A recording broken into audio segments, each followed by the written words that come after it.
Bien, vous avez demandé donc afficher les tailles dans les outils de recherche et vous voyez les tailles qui apparaissent. Alors si c'est Wikimedia, c'est forcément du domaine public, il n'y a pas besoin d'aller vérifier. Si c'est un autre site, il faut aller vérifier sur la page web qui contient l'image si c'est vraiment du domaine public, d'accord?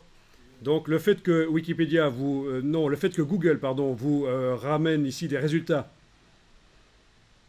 ne veut pas dire que c'est forcément du domaine public. Mais quand c'est Wikimedia, c'est forcément du domaine public. Ok, alors ce qu'on voit là, les chiffres, c'est quoi? C'est quoi les chiffres qu'on voit là? C'est la résolution? 1920 x 1280, 1280, c'est quoi? C'est la résolution? Ouais, absolument pas. La définition, c'est ça.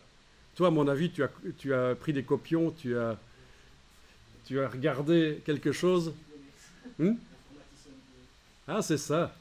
Voilà, tu as des études d'informatique. Donc ça, c'est la définition de l'image. La résolution, c'est la densité des pixels quand on imprime. Combien de pixels de l'image sont utilisés sur le papier quand on imprime? Est-ce que c'est 150 pixels de l'image, donc c'est du 150 pixels par pouce? Est-ce que c'est 300, du 300 pixels par pouce? Donc ici, c'est la définition. Alors, ceci, c'est... Toi, tu te tais, parce que tu connais tout. Vous avez des appareils photo, vous avez des smartphones, ils photographient avec un certain nombre de mégapixels. Qu'est-ce que c'est le mégapixel? Quelqu'un sait ce qu'est un mégapixel? Combien de mégapixels pour cette image ici? À peu près? 2. Pourquoi 2?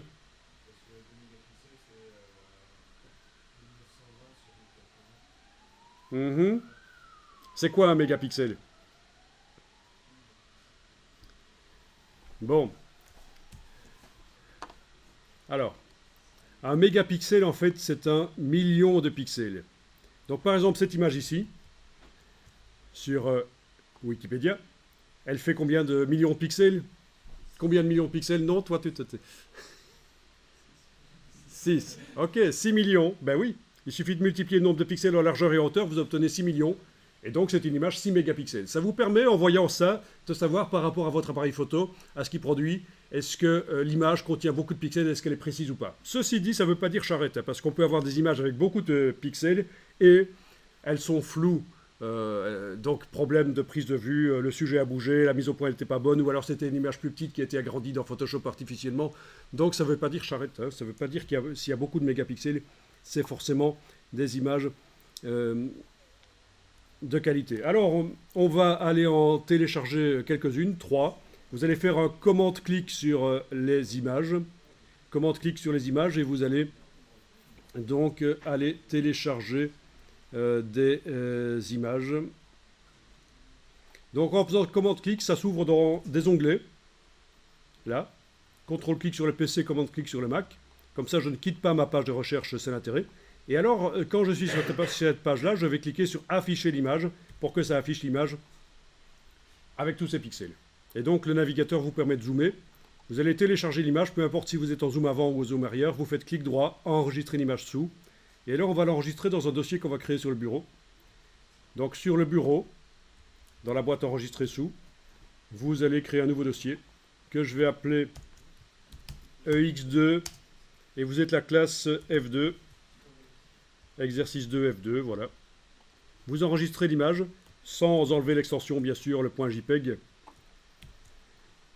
Alors, les images JPEG, ce n'est pas l'idéal pour commencer des publications. Il vaut mieux faire des publications avec des images RAW, donc des images brutes de votre appareil photo. Mais bon, quand on a besoin de l'image d'un lièvre, je ne vais pas commencer à aller me planter dans un champ pendant 3 semaines, le temps qu'un lièvre passe par là. Je peux en acheter une dans une banque d'images, mais je peux aussi utiliser une image du domaine public, une image Creative Commons, droit de réutilisation et de modification. Donc l'un ou l'autre, je peux aller chercher ça sur le web, bien sûr. Voilà, donc vous avez enregistré les 3 images dans votre dossier.